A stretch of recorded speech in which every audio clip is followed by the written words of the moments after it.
अस्सलाम वालेकुम। इश्क ज़ात नावल राइटर हैं इसके परवरिश साफ़ी किस्त नंबर 3 आज अपलोड करने जा रही हूँ। शुरू करने से पहले चैनल को सब्सक्राइब कीजिएगा, लाइक कीजिएगा और शेयर कीजिएगा। तो चलिए शुरू करते हैं। सुबह ज़ुब की आंखें से मिनट से गुलकनोद की ख्याल है वो ये समझने से कासिर था कि आवाज़ किसकी है। कुछ होशोवास में आने पर इसने पलट कर देखा। उस्मान इसके कमरे में चक्कर काटता मोबाइल कान से लगाए बातें कर रहा था। ज़ुब क्या यार भाई मंगनी आपने की है? सुबह सुबह नींद मेरी हराम करने आ गए। इसने वाबिदा आवाज़ में उस्मान को मुखातिब किया। उस्मान सुबह सुबह ओ भाई साहब दोपहर के 1:30 बज रहे हैं। इसने फ़ोन कान से हटाकर तरदीद की। ज़ुहैब तो मैंने कौन सा मुल्क फ़तह करने जाना है, सोने दें। ज़ुहैब ने तेज़ी से कहा और दोबारा सर ढांपते हुए आंखें बंद कर लीं और उस्मान कॉल पर बातें करता बाहर निकल गया।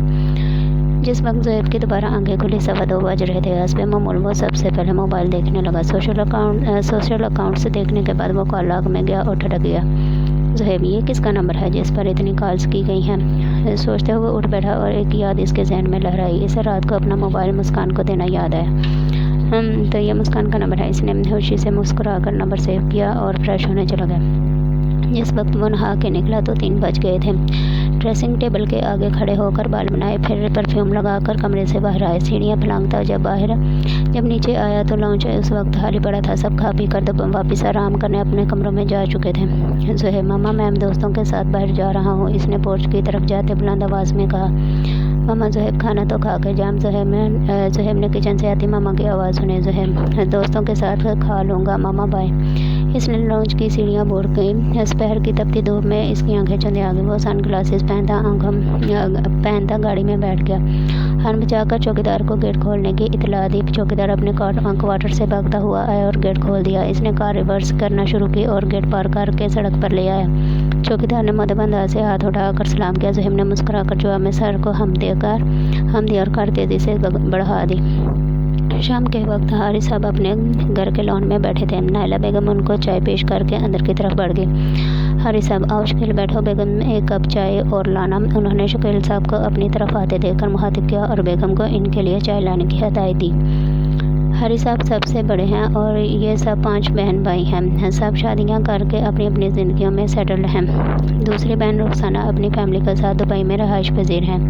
इनके बाद शकील साहब हैं जो अपने बड़े भाई हारिस साहब के साथ जॉइंट फैमिली सिस्टम में रहते हैं और छोटी दोनों बहनें महरीन और हाजरा कराची में मुकीम हैं। इस कहानी के मरकज़ी किरदारों में हारिस साहब और नायला बेगम के 2 बच्चे हैं, बड़ा बेटा अरफान और बेटी मुस्कान। हारिस साहब रिटायर्ड प्रोफेसर है और अरफान सरकारी मुलाजिम के तौर पर अपने फ़राइज़ सर अंजाम देता है। मुस्कान कॉलेज में साल 2 की स्टूडेंट है। शकील साहब और समरीन आंटी के 3 बच्चे हैं। शकील साहब बैंक में मैनेजर हैं। बड़ा बेटा हुरम जो दुबई में कारोबार करता है और रुखसाना का दामाद भी है। बेटियां कोमल और सितारा है। कोमल मास्टर की डिग्री कर रही है और सितारा मुस्कान के हमरा कॉलेज स्टूडेंट है। दोनों भाइयों ने अपने औलाद को खासी तवज्जो से तरबियत दी। इन्हें दुनिया के सारे तौर तरीके बताने के साथ दीनी और दुनियावी तालीम भी दिलाई। इन्हें वक्त के साथ साथ चलना सिखाया और इत्तेफाक से रहने की तलकीन करते रहे। हारिस साहब और शकील दोनों ही मियां रवि और अदल इंसाफ के कायल हैं। घर का नज़्म ज़ब्त दोनों के बाहमी तावन से चलता है। समरीन आंटी और जहरा सुहेला आपस में बहुत पक्की सहेलियां हैं और अपनी दोस्ती को हमेशा के लिए बरकरार रखने के लिए अपने बच्चों का रिश्ता करवा दिया। सुहेल अहमद और ज़हरा की बड़ी बेटी मरियम अपने मियाँ और 2 बच्चों समेत इस्लामाबाद में रहती है और दूसरा बेटा उस्मान सबसे छोटा ज़ुहैब। सुहेल अहमद बिजनेसमैन है और बड़ा बेटा उस्मान भी इनके साथ बिजनेस से मुंसलिक है, जबकि ज़ुहैब ने हाल ही में ग्रेजुएशन मुकम्मल की है। उस्मान को 2 महीने बाद बिजनेस के सिलसिले में मुल्क से बाहर जाना है और इनकी फैमिली के ख्वाहिश थी कि जाने से पहले उस्मान और कोमल की शादी कर दी जाए, तो अगले महीने की 22 तारीख को शादी तय पाई। वो रात के खाने के बाद अपने बेडरूम में आई और कल कॉलेज जाने की तैयारी करने लगी। मुस्कान या अल्लाह असाइनमेंट तो बनाई ही नहीं, इसने अफसोस से मुँह बनाए कहा।